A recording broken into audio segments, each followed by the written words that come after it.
Francis, the Binance executive, conversations have resurfaced again to rope in I will not say the federal government, but to rope in certain institutions of government and maybe eventually some persons.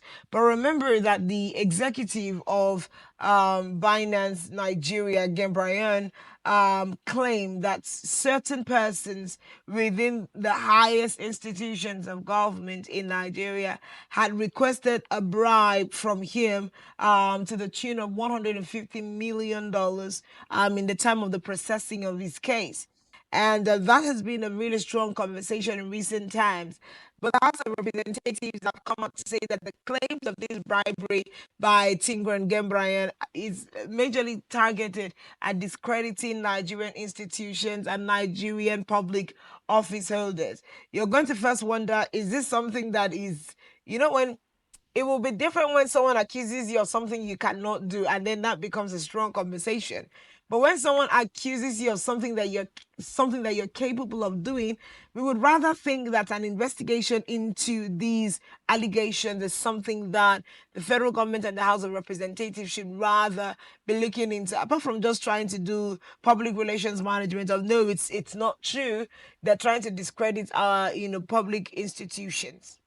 Well, as far as Nigeria is concerned, yeah, we had this um we had these permutations when the Binance official escaped from the national security custody. Holding, yeah.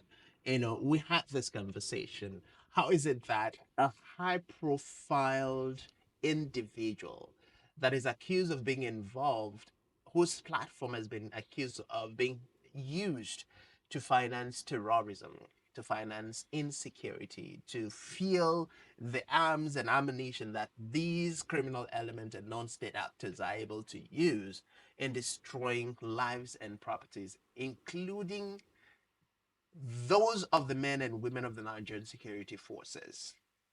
Let's imagine that the Nigerian government doesn't care about the common man on the streets of Nigeria who is being murdered on a daily basis. Mm. What happens to those who are wearing the uniform? My mind goes back to during NYSC and you're told, oh, you are now federal government Pekin. And so anything that happens to you is the responsibility of the federal government. So, in using that mindset, I would expect that if the Nigerian government doesn't care about each and every one of us in plain clothes, then at least they should care about these ones who are wearing the branded uniforms of the Nigerian government. So you're looking at an individual who has been directly accused of, being the brain or being responsible for the monies exchanging hands with these non-state actors, with these criminals. And then he is in the custody of one of the highest institutions in Nigeria, the National Security Advisor's Office. And he's able to sneak out from custody, make a move, get all the way to the airport, and travel outside of the shores of Nigeria. Now, it took the intervention of another country for us to even be able to arrest him and bring him back. Oh yeah, remember? I think it was how long ago that the Nigerian federal government, ended the case with the Binance official. So the case is ended. Where are we at this moment? Nigerians are not surprised that he stated this, and we can't even be sure that he has not actually bribed. Now, he is saying 150 million US dollars was demanded of him as bribe by three members of the National Assembly. What Nigerians expect that these should be investigated. Yes, the National Assembly have come out to say, oh, look, this is an insult. This is an affront. This is trying to paint the institutions of the Federal Republic of Nigeria in bad light. But what happens to investigating to understand to find out who Who? where?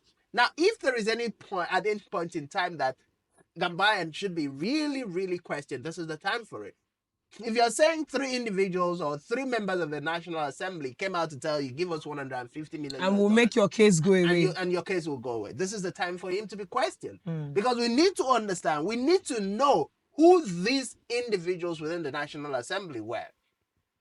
And if we get to find out, then We also need to find out, did you pay the money? Is that why the Nigerian government could not prosecute its case with you and your platform?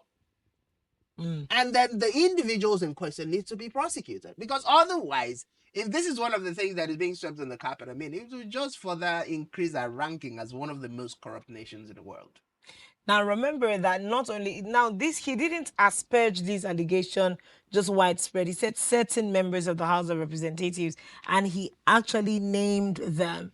But these persons have also come out to say that they never had any such dealings with Gembayan, and then also the fact that some of them have already purportedly instituted legal action to clear their name, while others affected have been encouraged to pursue the same.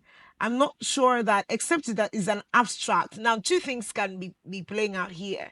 It's also possible that this activity did not happen, but because he knows that, because the Binance executive knows that we have a corruption and bribery stain on us, it's very easy for you to just asperge that kind of conversation and say, oh yeah, they tried it with me, even though nobody tried it. So two things like we have already established this morning.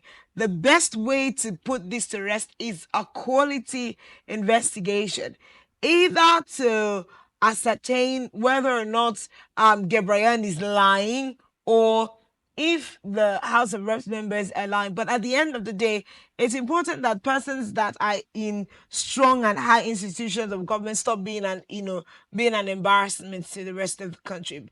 Why is it possible for Nigerians to believe this? It's possible. Someone just says, out of that your Binance money, bring 150 million and we'll make your case forever go away. You don't need to be tried. Because first of all, we kept asking, how did someone that was held in the custody of an establishment of government, how did he just find a way, escape, get all the way to the airport, hop on a plane and leave Nigeria? If you did not have high ranking persons, people who knew, who had the powers to call the shots one place or the other, and you will not notice the activity. If we did not have those persons in place, there is no way he would have maneuvered the system. But there are bad eggs within the system that make these kinds of allegations strong and should not be swept under the carpet, especially as a deterrent and a strong statement to other foreign nationals doing business in Nigeria.